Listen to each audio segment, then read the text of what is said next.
Cinderella को मिली जादुई frock. इस कहानी से हम कुछ सीखेंगे नया। फूल नगर में एक सिंड्रेला नाम की एक लड़की रहती थी। सिंड्रेला के माता पिता की मृत्यु उसके बचपन में ही हो गई थी, जिसके बाद सिंड्रेला अपनी नानी के साथ रहने लगी। सिंड्रेला की नानी के पास इतने पैसे नहीं थे कि वो उसे अच्छे कपड़े और अच्छे खिलौने दिला सके। सिंड्रेला को हमेशा से ही एक लाल फ्रॉक खरीदने का सपना था, लेकिन उसकी नानी बस इतना ही कमा पाती थी जिससे उसे रोज़ का भोजन मिल जाया करे। ये सब देखकर सिंड्रेला कभी अपनी नानी को इस बात के लिए परेशान नहीं करती थी। एक दिन सिंड्रेला ने रात के खाने के समय अपनी नानी से बोला कि वो अपने छोटी उम्र के बच्चों को ट्यूशन पढ़ाना चाहती है, जिससे घर में मैं भी आपकी मदद कर सकूं। सिंड्रेला की बात सुनकर उसकी नानी बात मान गई। अगले दिन से ही सिंड्रेला ने छोटे छोटे बच्चों को पढ़ाना शुरू कर दिया। धीरे धीरे करके सिंड्रेला के पास बच्चे आने लगे, जिससे सिंड्रेला अच्छे पैसे कमाने लगी और अपनी नानी की और अच्छे से मदद करने लगी। ये सब देख सिंड्रेला की नानी ने बोला, अब जब हम दोनों साथ मिलकर घर चला रहे हैं तो क्यों ना क्रिसमस के लिए तुम्हारे पसंद की एक अच्छी सी ड्रेस लेकर आई जाए। सुन सिंड्रेला बहुत ही खुश हुई और उसने नानी के साथ जाने के लिए हाँ कर दिया। उसी रात पास में लगे एक मेले में दोनों सिंड्रेला के लिए एक ड्रेस खरीदने गए। पूरा मेला देखने के बाद सिंड्रेला को कोई भी ड्रेस पसंद नहीं आई। फिर अचानक से उसकी नज़र दूर बैठे एक बुजुर्ग पर पड़ी। उस बुजुर्ग के पास के लाल रंग की एक फ्रॉक थी, जिससे देख सिंड्रेला उस तरफ दौड़ी और वहां जाकर अपनी नानी से ड्रेस की मांग करने लगी। इतनी साधारण फ्रॉक को देखकर उसकी दादी ने सिंड्रेला को वो फ्रॉक खरीदने के लिए मना कर दिया, लेकिन सिंड्रेला नहीं मानी।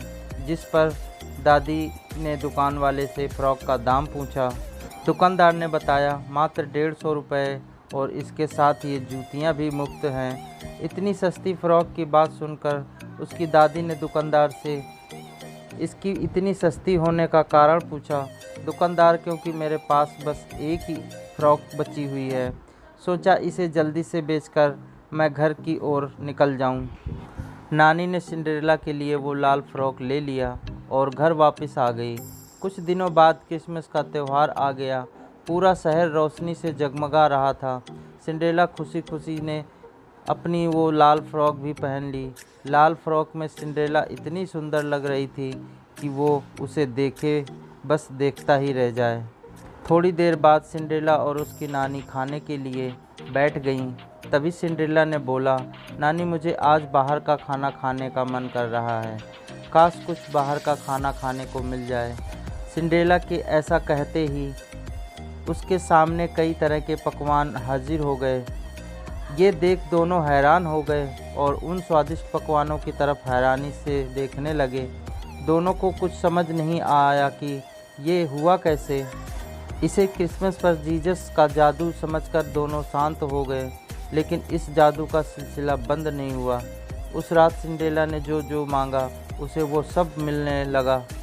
दोनों को ही समझ नहीं आया कि ये उसके साथ क्या हो रहा है।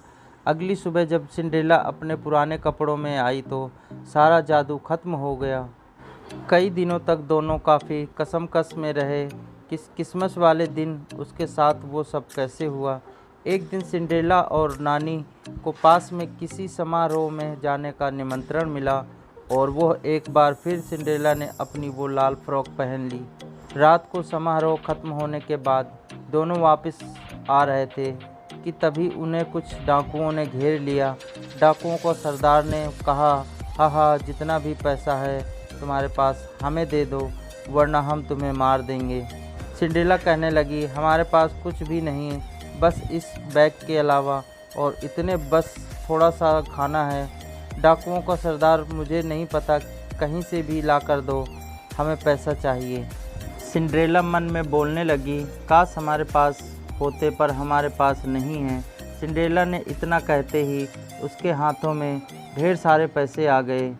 ये देख सारे हैरान हो गए। डाकुओं का सरदार वो पैसे छीन लेता है और कहता है, डाकुओं का सरदार, तो तुम्हें जादू भी आता है? अब जल्दी से हमें ढेर सारे हीरे मोती दो, वरना हम तुम्हारी नानी को जिंदा नहीं छोड़ेंगे। डाकू का सरदार ने नानी को अपने कब्ज़े में कर लिया। वहीं अब नानी को ये बात समझने में थोड़ी देर भी नहीं लगी कि सिंड्रेला की लाल फ्रॉक जादुई है और वो इसे पहनकर जो भी मांगेगी उसे वो मिलेगा। तब सिंड्रेला की नानी ने उसे बोला।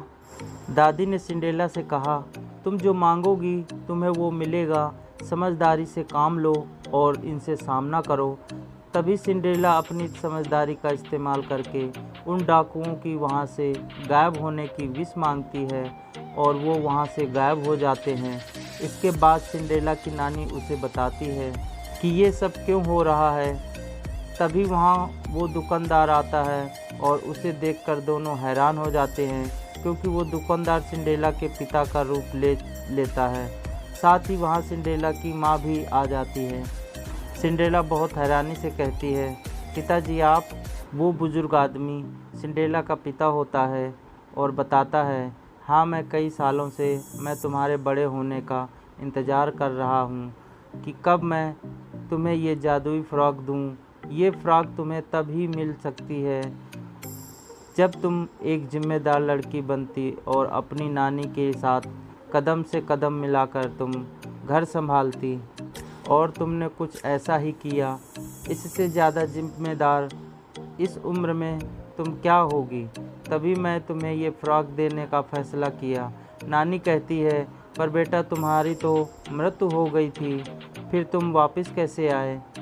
सिंड्रेला की माँ, और मेरी मृत्यु का समय वो नहीं था जब हमारी मृत्यु हुई। इसी वजह से हम भटक रहे थे। भटकते भटकते हम एक परी के पास पहुँचे। उस परी की हालत बहुत ख़राब थी और वो कमज़ोर भी थी। हमने उसकी मदद की।